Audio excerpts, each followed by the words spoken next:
주님께서 여러분과 함께 성 마테오가 전한 거룩한 복음입니다.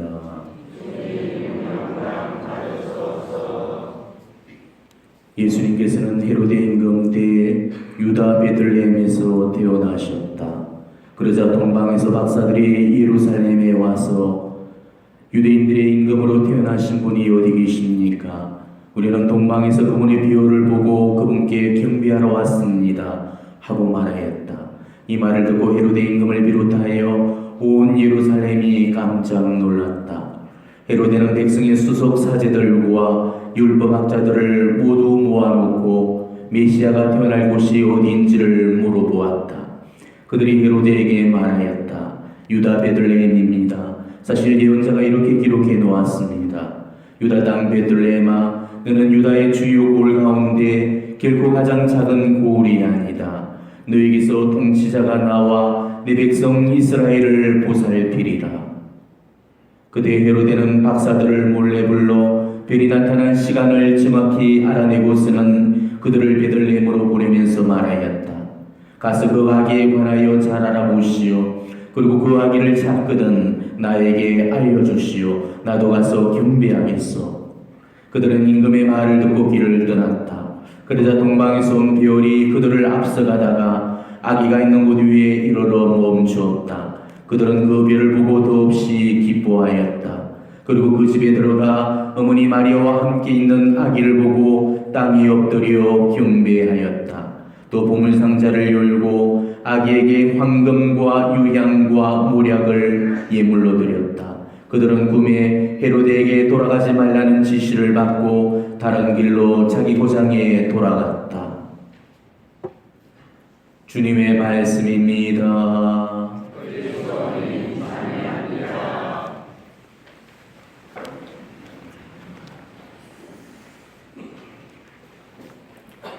오늘은 주님 공현 대축일입니다. 우리는 지금 여전히 성탄 시기를 보내고 있는 중이죠. 성탄이라는 것은 예수님이 이 세상에 오신 분명한 그 이유를 우리가 깨달아야 되는 날입니다. 우리가 그 이유와 그 의미도 모르고서 이 성탄을 보내서는 안 되는 것이죠.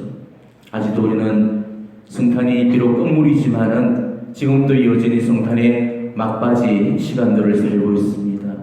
오늘부터 시작해서 이번 한 주간 동안 주님 공연을 우리가 격축하면서 공연 후주간을 이제 보내게 됩니다. 다음 주일인 주님 세례 축일까지 보내고 나면은 그때 비로소 성탄 시기에 이 장엄한 전례가 끝이 나게 됩니다. 주님 세례 축일 다음 날부터는 이제 연중 시기로 들어가기 때문이죠. 우리는 오늘 이 주님 공연 대축일과 더불어서 한 주간 동안 공연 후주간을 보내면서 성탄의 참된 의미를 다시 한번 깨달으면서 정말로 성탄을 내 삶에서 살아내셔야만 되는 것입니다. 옛날에는 공연 대축일을 사망내조 첨례라고 그렇게 불렀습니다. 그리고 굉장히 큰 축일로 경축이 되었죠. 아마 고교 할머니들은 기억을 하실 겁니다. 사망내조 첨례 때는 동방박사 선거도 하고 또 미사 입당 때도 그 신자들을 뽑아서 사망 분장을 해서 함께 입당을 하기도 했는데 지금은 전례 안에서 그런 의미를 찾아볼 수가 없지요. 지금이야 이 주님 성탄 대축일이 이 주님 공연 대축일보다 더 크게 여겨지고 있지만은 옛날에는 이 주님 공연 대축일이 훨씬 더 큰 축일이었습니다. 심지어 이 성탄 대축일을 공연 대축일에 포함시켜서 지낸 적도 있었습니다. 지금도 동방정교회에서는 공연 대축일을 축일 중에서 제일 큰 축일로 삼고 경축을 하고 있습니다. 주님 공연 대축이라는 것은 세 명의 왕이 바로 아기 예수에게 경배를 드리기 위해서 찾아온 그것을 기념하는 그 축일이죠. 복음을 보면은 정확히 몇 사람이 아기 예수님을 찾아뵙고 경배를 드렸는지는 알 수가 없어요. 다만 황금과 유향과 모략이라는 이 세 가지 예물을 바쳤다는 점으로 미뤄봤을 때 아마 세 사람이 아니었을까 이렇게 추정을 하고 있는 거죠. 우리 교회의 그 황금 전설에 보면은 이 동방박사 세 사람의 이름이 나옵니다. 멜키올, 발타사르, 가스파르 이 세 사람의 이름이 언급이 되고 있죠. 근데 우리 교회가 왜 사막내조라는 이름을 두고 공연이라는 그런 이름으로 바꿨을까? 이런 굉장히 큰 의미가 깃들어져 있습니다. 자, 사막내조라는 것은 삼왕이 예수님을 찾아뵙고 경배를 드렸다는 그런 뜻으로 예수님 편에서 볼 때는 소극적이고 수동적인 의미죠. 그래서 예수님이 세상 앞에 당신 자신을 적극적으로 드러내셨다는 그런 능동적이고 적극적인 의미를 더 부여하기 위해서 공현이라는 그런 말로 바꾸어 쓰고 있는 것입니다. 공현, 공적으로 나타날 현, 모습을 드러내다는 뜻이죠. 이거 주님 공연 대축일은 구세주 예수님께서 곧 만민의 주님이라는 그 사실을 공적으로 선포하는 그런 날이 되는 것입니다. 오늘 복음 역시도 그 공연 주일에 맞춰서 동방박사들이 별의 인도를 받고 아기 예수님을 만나서 경배드리는 그런 내용이 들려지고 있죠. 근데 복음에서는 동방박사 이야기를 아주 간략하게 우리에게 들려주고 있습니다. 하지만 우리가 동방박사 이야기를 정말 잘 묵상해 보면은 성경에 기록되어 있는 몇 줄의 그 내용이 전부가 아닐 걸 우리가 알 수가 있겠죠. 성경 내용만 가지고 보면은 동방박사들이 별의 인도를 받고서 아기 예수님께 경배를 드렸다고만 언급되어 있지 예수님을 찾아오는 그런 과정에 대한 그런 언급들은 전혀 없습니다. 그 때문에 우리가 생각하기로는 쉽게 아기 예수님과의 만남을 이룬 것처럼 그렇게 보여지겠지만 실제로는 전혀 그렇지가 않습니다. 동방박사들은 그야말로 장구한 세월을 메시아의 탄생을 기다리면서 메시아 별의 출현을 고대해 왔습니다. 그리고 어느 한날 별을 관측하던 중에 마침내 메시아의 별을 발견하게 되었고 메시아가 곧 태어날 거라는 그런 예측을 하고 바로 그 별을 따라서 나섰던 것입니다. 그리고 그 별의 움직임에 따라서 거취를 옮겨 다니면서 마침내 베들레헴까지 이르게 되었던 것이죠. 아기 예수님을 찾아왔던 그 동방박사들은 우리가 동방의 왕으로 알고 있지만은 실은 왕이 아니었고 별을 관측하는 그런 천문학자들이었습니다.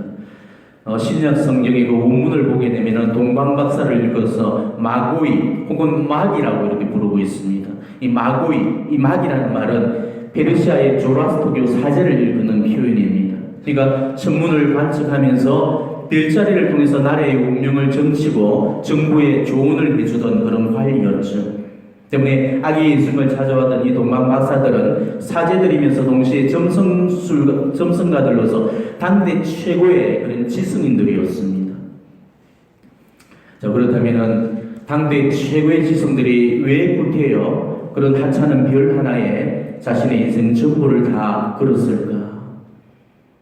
동방박사들은 그 당시에 하이클래스에 속하는 부류들로서 최고의 영예와 권력과 부를 거머쥐었던 그런 사람들이었습니다.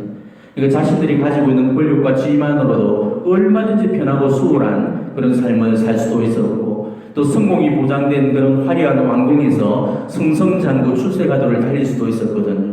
그렇지만 그들은 그 길을 선택하지 않았다는 것입니다. 그들은 육적인 가치를 선택하지 않고 바로 영적인 가치를 선택했던 것입니다. 세상을 선택하지 않고 하느님을 선택했던 거죠. 인생에 있어서 가치와 의미를 추구하는 그런 사람은 영적인 가치에 눈을 뜨게 되어 있습니다. 인생을 분량해 놓고 사는 사람하고 인생을 질해 놓고 사는 사람은 추구하는 바가 질적으로 다릅니다. 육적인 가치에 눈을 뜨고 있는 사람은 영적인 가치에 눈을 감게 되어 있습니다. 반대로 영적인 가치에 눈을 뜨고 있는 그런 사람은 또 육적인 가치에 눈을 감게 되어 있습니다. 예수님의 말씀처럼 육은 아무 쓸모가 없고 영만이 생명을 주기 때문이죠. 그래서 바오로 사도께서도 그리스도를 선택한 사람은 모든 것을 쓰레기로 여긴다고 하셨습니다. 부와 권력과 명예가 그리스도 앞에서는 한낱 하찮은 쓰레기에 불과하다는 것입니다. 바로 동방박사들도 그 때문에 이런 세상적인 부귀영화, 권력욕, 명예욕을 다 벗어던질 수가 있었던 거죠. 오늘 이 동방박사들이 걸었던 길이 정말 편하고 수월한 길이라고 생각하신다면은 그건 오산입니다. 거기는 결코 편하거나 수월한 길이 아니었습니다. 너무나도 멀고도 험난한 그런 고난의 여정이었습니다. 동방박사들은 오로지 별 하나만을 쫓아서 영말리 길을 헤매고 다녀야만 했습니다. 별을 선택했던 바로 그 순간부터 그들의 삶은 정상적인 그런 삶을 벗어나서 세상 사람들과는 반대로 거꾸로만 살아야만 했죠. 낮에는 자고 밤에는 깨어 있어야만 되는 세상 사람들과는 정반대의 그런 삶을 살아야만 했습니다. 그러니까 세상 사람들의 눈으로 보자면 지극히 어리석고 비정상적인 그런 삶으로 비춰졌을 것입니다. 그렇지만 이 예수님의 빛은 잠자지 않고 깨어있는 그 사람한테만 드러났죠. 자, 동방박사들도 깨어있음으로 인해서 예수님을 만날 수가 있었고, 또 목동들도 깨어있음으로 인해서 제일 먼저 예수님을 배울 수가 있었던 것입니다. 남이 다 자는 야심한 밤에 깨어있다는 거, 이게 얼마나 피곤하고 고단하고 힘든 일이겠습니까? 인간의 본능을 거슬러서 역행하는 그런 삶이거든요.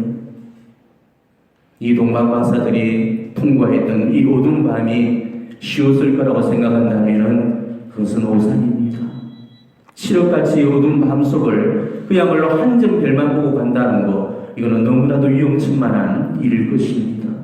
동방박사들이 걸었던 길은 지금처럼 밤이 대낮처럼 환한 그런 불야성을 이루는 밤도 아니었을 겁니다. 아스팔트로 쭉쭉 닦여진 그런 길도 아니었을 겁니다. 가로등이 어디 있었고 랜턴이 어디 있었겠습니까? 게다가 별이 밤하늘에 하나만 더 있습니까? 헤아릴 수 없도록 많은 그런 별들 가운데서 오로지 한 별만을 바라보면서 간다는 건 얼마나 헷갈리고 얼마나 피곤한 일이 되겠습니까? 그렇게 밤새워서 고단한 길을 달려서 그렇게 아침을 맞게 되면은 별은 사라져버리고 다시 밤이 오기만을 애타게 기다려야만 했을 겁니다. 구름에 가려져서 그 별이 모습을 감춘다든지 아니면 긴 장마에 별을 볼 수 없는 그런 날에는 몇 날 며칠을 그 길고 지루한 시간을 끝없는 기다림 속에서 애를 태웠었을 겁니다. 그러니 왜 그들하고 절망이 없었고 낙심이 없었겠습니까? 앞이 보이지 않는 그런 절망의 순간도 있었을 거고 낙심하고 상심하는 그런 날들도 많았을 겁니다. 이게 뭔 짓인가 하고 때로는 후회도 했을 거고 과거의 편안함을 그리워했을 겁니다. 돌아가고 싶은 유혹도 받았을 거고 포기하고 주저하고 싶은 그런 마음도 많았을 겁니다. 그렇지만 그들은 자기가 선택했던 그 삶을 미련 없이 그리고 후회 없이 마지막까지 걸어갔습니다. 그리고 결국 주님을 뵐 수가 있었던 것입니다. 이렇게 어렵고 고단한 세월을 보내고 죽을 고생을 하면서 겨우겨우 그렇게 예수님을 만났을 건데 동방박사들이 배를 따라 아기 예수님을 발견했던 그 과정은 성경에는 단 두세 줄이 전부죠. 이렇게 되어 있죠. 동방에서 본 별이 그들을 앞서가다가 아기가 있는 곳에 이르러 멈추었다.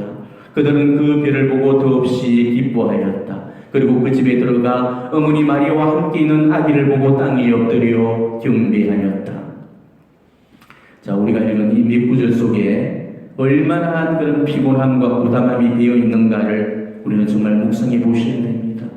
이걸 뼈저리게 묵상하는 그런 사람은 자기 신앙의 여정을 어떻게 살아내야 되는지 바로 동방박사의 그 신앙의 여정을 통해서 우리가 걸어가야 될 신앙의 삶을 보고 배울 수가 있다는 것이죠. 우리는 이 동방박사가 걸었던 그 길을 잘 묵상해야 합니다.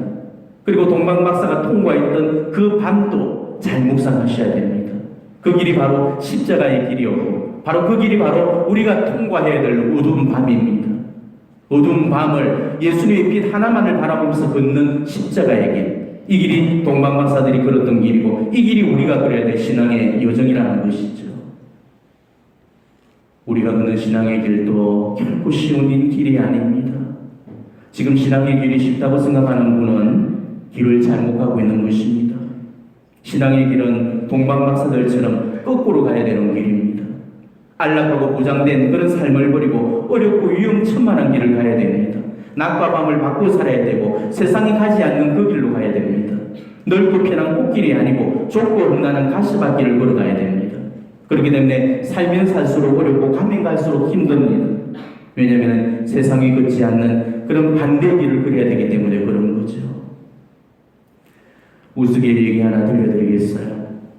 어떤 자매가 TV에서 뉴스를 보고 있는데 뉴스에서 아나운서가 다급한 목소리로 소식 한 가지를 전하는 것이었습니다.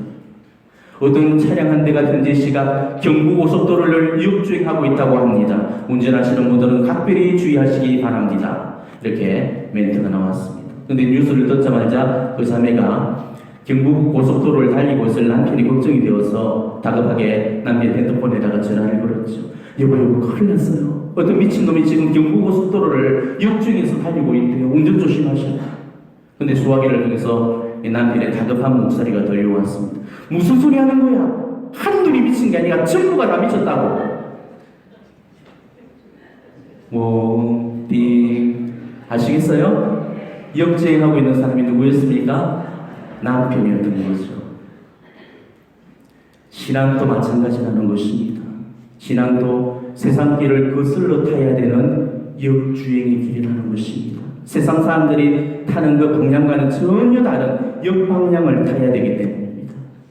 그러니까 세상 사람들 눈으로 볼 때는 이 신앙은 미친 짓입니다. 미치지 않고서는 어떻게 오른밤을 맞고 왼밤까지 내놓을 수가 있겠어요? 미치지 않고서는 어떻게 겉옷을 달라는데 속옷까지 불러 벗어주겠습니까? 미치지 않고서는 한 번도 하기 싫은 그런 용서를 77번까지 해줄 수가 있겠습니까? 미치지 않고서는 자신을 버리면서까지 십자가를 잡으려고 하겠습니까? 그러니까 세상의 길이라는 것은 어려운 길도 손쉽게 가고 돌아서는 길도 질러가겠지만은 우리 신앙의 길만큼은 손쉬운 길도 어렵게 가야만 되고 가까운 길도 돌아서 가야 됩니다. 그래서 힘이 든다는 거죠. 남이 잘못한 일도 내가 피해야 되고 남이 미안해 할 일도 내가 미안해져야 됩니다. 그래서 남이 잘못했는데도 제 탓이요 하면서 자기 가슴을 치면서 아파야 되죠. 남이 나한테 끼친 그 상처까지도 고해서에서 내가 눈물 흘리면서 회개해야 되는 겁니다. 네 십자가 하나의 무게만 더 버거운데 남이 묻힌 그 십자가까지 내가 대신 지고 가야 되는 거. 이게 바로 우리가 보고 있는 신앙의 길입니다. 거기다가 버려야 할 것들은 또 얼마나 많습니까? 돈도 버려야 되고 가정도 버려야 되고 부모, 형제, 자녀, 토지까지 다 버리라고 그러셨습니다. 자식마도 버리라고 그러셨습니다. 내 손에 쥐어주시는 거라고는 오로지 십자가 하나뿐이십니다.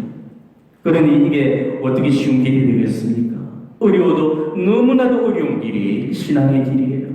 아파도 너무나도 아픈 길이 신앙의 길입니다. 외로워도 너무나 외로운 길이 신앙의 길이라는 거죠. 이 신앙의 길은 너무나 외롭고 너무나 아프고 너무나 괴롭고 너무나 고통스러운 길이라는 것입니다. 그런데도 신앙길이 재미있다고요? 신앙의 길이 기쁘다고요? 웃기는 소리 하지 마십시오. 우리가 하나님을 선택한 바로 그 순간부터, 우리가 하나님께 붙들린 바로 그 순간부터 우리 인생은 그 길로 가도록 운명 지어져 있는 것입니다. 그렇게 세상적으로 잘 나가는 우리를 팔다리 수족 딱딱 다 잘라놓고 옴삭달싹도 못하게 붙들어 앉혀놓고 어두운 밤을 통과시키면서 독수리 훈련을 시키는 이 하나님의 손길, 아마 여러분 중에 이걸 경험하시는 분들이 계시다면 그분은 신앙의 초보 수준을 벗어난 사람일 겁니다. 하지만 이걸 경험하지 못한 그런 사람들은 아직도 신앙이 초보적인 수준에 머물러 있는 그런 사람입니다. 아직 지금도 이 수준에만 머물러 있으려고 하고 이 수준에서만 신앙을 살려고 한다면 그런 사람은 종교인은 되는지 모르겠지만 신앙인은 결코 되어질 수가 없습니다. 자, 그리스도인은 그리스도의 십자가를 이마에 새겨놓은 사람이죠. 우리는 세례 때 벌써 우리 이마에 그리스도의 십자가의 표시인 인호를 새겨넣었습니다. 그리고 매일 십자가를 자기 몸에 끄면서 매일 십자가의 삶을 살겠노라고 고백하는 그런 사람입니다. 자기 삶에 십자가가 생략된 그런 사람은 감히 자기 자신을 신앙이라고 불러서는 안 되는 겁니다. 십자가가 없는 신앙이라는 존재할 수가 없습니다. 자비의 사도이신 파우스티나 성녀께서는 주님의 성총으로 인해서 천국과 지옥을 방문을 하게 되시오. 그리고 당신이 봤던 그 천국과 지옥을 어느 날 당신의 일기장에 이렇게 묘사해 놓고 있습니다. 어느 날 나는 두 개의 길을 보았다. 길 하나는 넓었고 모래와 꽃들로 덮여 있었고 기쁨과 음악과 온갖 종류의 즐거움으로 가득 차 있었다. 사람들은 그 길을 걸으며 춤을 추고 즐기고 있었다. 그리고 그 사람들은 자신들은 깨닫지도 못하는 사이에 그 길의 끝에 도달했다. 그런데 그 길의 끝에는 무서운 절벽, 곧 지옥의 깊은 심연이 있었다. 영혼들은 눈이 멀어 그 속으로 빠져들어갔다. 그들은 걸어가면서 그대로 떨어졌다. 그런 사람들의 수는 하도 많아서 세어볼 수도 없을 정도였다. 그리고 나는 다른 길을 보았다. 그 길은 좁고 가시와 돌로 뒤덮인 오솔길이었다. 그 길을 걷는 사람들의 눈엔 눈물이 흐르고 있었고 온갖 종류의 고통을 짊어지고 있었다. 어떤 이들은 돌에 걸려 넘어졌으나 곧바로 다시 일어나서 계속 걸어갔다. 그 길의 끝에는 온갖 종류의 행복으로 가득 찬 아름다운 정원이 있었고 이 영혼들은 모두 그 안으로 들어갔다. 그들은 즉시 자신들의 모든 고통을 잊어버렸다. 이렇게 정언합니다. 우리가 신앙을 제대로 살게 되면 이 신앙의 길이라는 것이 얼마나 가혹하고 얼마나 무지고 얼마나 어렵고 힘든 길인가를 잘 아실 겁니다. 남들 하가는 수월한 세상길로 가지를 않고 하나님께서 가라고 하시는 그 길로 가려고 하니까 때로는 너무 아파서 숨이 안 쉬어질 때가 많은 것입니다. 예수님의 길은 휘바람 불면서 걸어간 그런 꽃길이 아니십니다. 가시밖에 없었고 덤불밖에 없었고 그래서 찔리고 찢기고 넘어지고 몸들면서 상처를 훈장처럼 달고 걸어갔던 그런 길이셨습니다. 우리 역시도 바로 주님의 길을 걸어서 한다면 그런 신앙의 노정을 걸어가야 됩니다. 왜 우리라고 동방마사들처럼 포기하고 싶은 순간이 없겠습니까? 주저하고 싶은 때가 왜 없겠습니까? 돌아가고 싶은 마음이 왜 안 들겠습니까? 왜 나만 이렇게 힘들게 살아야 되냐고, 왜 하나님은 나한테만 이렇게 가오하시냐고 따지기도 많이 하고 원망도 많이 하고 울부시기도 많이 합니다. 그런 길에 어떻게 눈물이 없겠습니까? 울기도 참 많이 울어야 됩니다. 이게 신앙의 길입니다. 성당 다닌다고 해서 다 이런 길을 걸어가는 게 아닙니다. 기도하는 영혼들도 기도만 하는 영혼이 있고 자기 인식과 자기 내적 작업을 하는 그런 영혼이 있습니다. 기도를 시간과 분량과 횟수에만 놓고 살아가는 그런 분들, 하루에 매일 미사를 뭘 하고 평일 미사를 참여하고 묵주기도를 몇 달을 돌리고 성체주부를 어떻게 하고 피정을 어디를 다니고 이런 것들이 바로 기도를 횟수와 분량과 번수에만 의존해서 하는 분들이고, 우리가 정말 하는 이 기도 생활이라는 것은 그런 기도의 형식과 정형화가 된 그런 기도가 아니고, 기도를 하되 자기 인식을 하면서 자기가 얼마나 비참하고 죄 많고 하느님 앞에 몹쓸 주인인가를 깨달으면서 자기 정화의 시간을 견뎌내는 그런 자기 훈련의 과정들을 패스하는 그 사람들, 이 사람들이 진짜로 영적인 사람들이고 진짜로 기도하는 그런 사람이라는 거죠. 기도만 하는 그런 영혼이 아니라면, 정말 영적인 길을 제대로 걸어가는 그런 영혼이라면 아마 제 말씀에 깊은 공감을 하시게 될 겁니다. 그렇지만 오늘 이 자리에 오신 분이라고 해서 이걸 다 공감하고 이해하지는 않을 거라고 봅니다.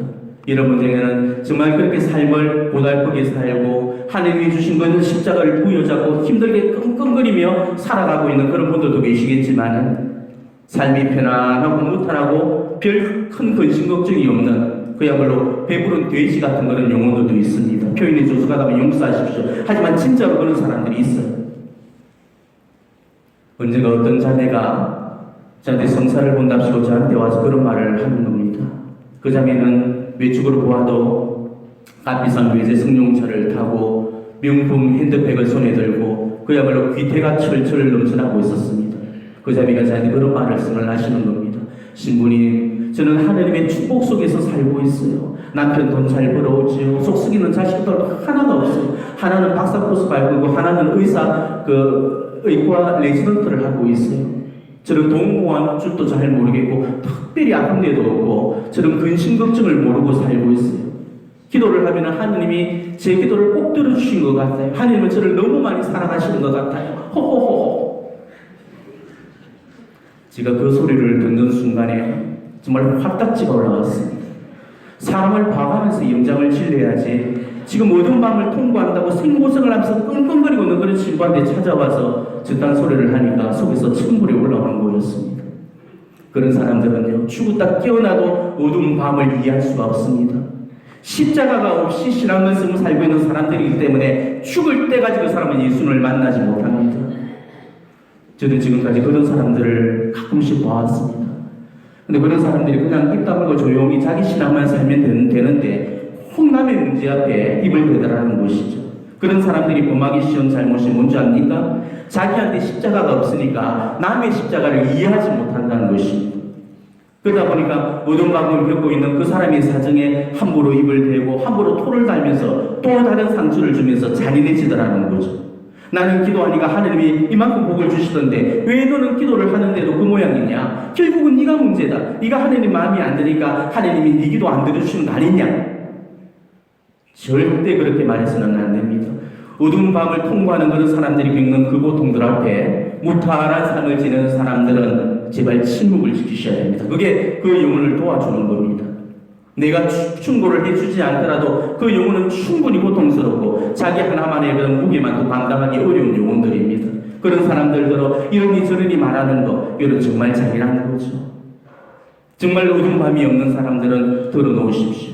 지금 아무런 걱정이나 근심 없이 무탈하게 신앙생활을 기쁘게만 그렇게 살아가고 있다면 오히려 그걸 자랑 삼지 말고 그걸 부끄러워해야 되는 것입니다. 내가 잘나서 하나님이 내 삶의 어둠을 면제시켜 준 게 아닙니다. 내가 하도 고심겁기에 약해 빠진 영혼이기 때문에 내한테 그런 희생과 고통의 보석이 주어지면 당신을 떠날까를 염려해서 하나님께서 감히 나한테는 그런 걸 주지 않으시는 것 뿐입니다. 그러니까 그게 어디 자랑할 일입니까? 그건 부끄러워할 일이지요. 어두운 밤을 통과하는 영혼들은 나보다도 훨씬 뛰어난 영혼들이라는 것만 아십시오. 내가 치러내지 못할 그 희생과 보석으로 예수 그리스도의 남은 순환의 잔을 채우고 있는 그야말로 성결하고 거룩한 영혼들입니다. 그러니까 제발 이 고통의 문제 앞에서만큼은 누구도 그 사람의 문제 앞에 함부로 입을 대어서는 안 됩니다. 그 사람이 겪는 그 고통은 그 사람이 아니고서는 절대 이해하지 못할 그런 불가해한 영역이기 때문이죠. 그리고 어두운 밤을 통과하고 있는 그런 영혼들이 계시다면 말씀드립니다. 지금도 여전히 해결되지 않고 있는 그런 고통들이 있을 줄로 압니다. 기도하고 또 기도하는데도 응답은 고사하고 날이 갈수록 문제는 꼬이고 막혀서 어찌 해야 될지 모를 그런 막막함으로 겨우 숨만 쉬고 계신 그런 분들도 계실 겁니다. 아무리 노력해도 사정은 나아지지가 않고 끝나지 않을 것 같은 그런 지리한 싸움 속에 갈수록 지쳐만 가고 있고 미칠 것 같은 그런 괴로움에 몸부림치면서 눈물 흘리는 그런 분들도 많이 계실 겁니다. 너무 힘들어서 다 포기하고 싶고 다 손 놓고 싶은 그런 순간도 많으실 겁니다. 남편이고 자식이고 뭐 가정이고 간에 다 엎어버리고 어디론가 훌쩍 혼자 떠나고 싶고 혼자만 있고 싶고 달아만 나고 싶고 숨고만 싶을 때도 있을 겁니다. 차라리 하느님 몰랐을 때만 해도 이렇게까지는 아니었는데 하느님 알고서부터는 더 가혹하고 혹독한 그런 시련과 고통이 있다고 편하고 수월한 날보다는 공고하고 힘든 날이 훨씬 더 많았을 겁니다. 그렇지만 이게 진짜로 신앙의 길입니다. 신앙의 길은 동방박사들이 걸었던 길입니다.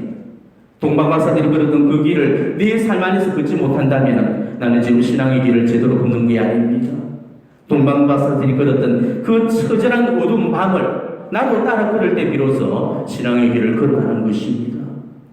지금도 어두운 밤을 통과하고 있는 그런 영혼들이라면 분명히 새겨둬 놓으십시오. 언제 끝날지 모를 이렇게 길고 지루한 밤은 지금도 계속되고 있고 새벽은 도대체 언제쯤 오는지 가도 캄캄한 그런 어두운 밤뿐이실 겁니다. 진절이 쳐지는 그런 고통들을 끌어안고 어쩌면 오늘도 눈물의 밤을 맞아야 될지 모릅니다. 고단하고 괴롭고 또 힘에 부치는 이 여정이 도대체 언제쯤이면 끝이 날까 하고 피를 토하듯이 하나님께 울부짖고 계실 겁니다. 그렇지만은 이곳이 이 길이 천국으로 가는 길이라는 것이죠. 천국 길은 아프지 않고서는 도달하지 못하는 길이고 눈물 없이는 만날 수 없는 길입니다. 아무도 안 가려고 하는 이 세상을 거슬러서 타야 하는 역주의의 길이 천국으로 가는 길입니다. 지금까지 걸어오신 길 참 힘들게 걸어오셨겠지만 아직도 더 가야 되고 아직도 더 남았습니다. 어쩌면 지금보다 앞으로가 더 많이 아플지도 몰라요. 더 힘들고 더 험난하고 더 고통스러워 피와 땀과 눈물과 한숨과 탄식이 더 많이 나올지도 모릅니다. 바울 사도께서도 분명히 일러주셨죠. 우리가 하느님 나라에 들어가려면 우리는 많은 환난을 겪어야 합니다 라고 이야기를 해주고 있습니다. 그렇지만 두려워하지는 마십시오. 아프면 아플수록 우리는 예수님 길에 더 가까워지게 됩니다. 힘들면 힘들수록 천국에 더 가까이 다가서게 되는 것입니다. 눈물이 많을수록 한숨 소리가 크릴수록 하나님의 위로와 보상도 더 많이 주어지게 될 것입니다. 오늘 동방 박사들이 어두운 밤을 통과하면서 마음이 흔들릴 때마다 이 밤하늘에는 여전히 별이 그 방향과 길을 알려주었듯이 우리도 이런 인생의 어두운 밤을 통과하면서 우리의 마음이 흔들릴 때마다 그리스도의 빛이 바로 내 인생의 방향과 또 지표가 되어 주실 겁니다.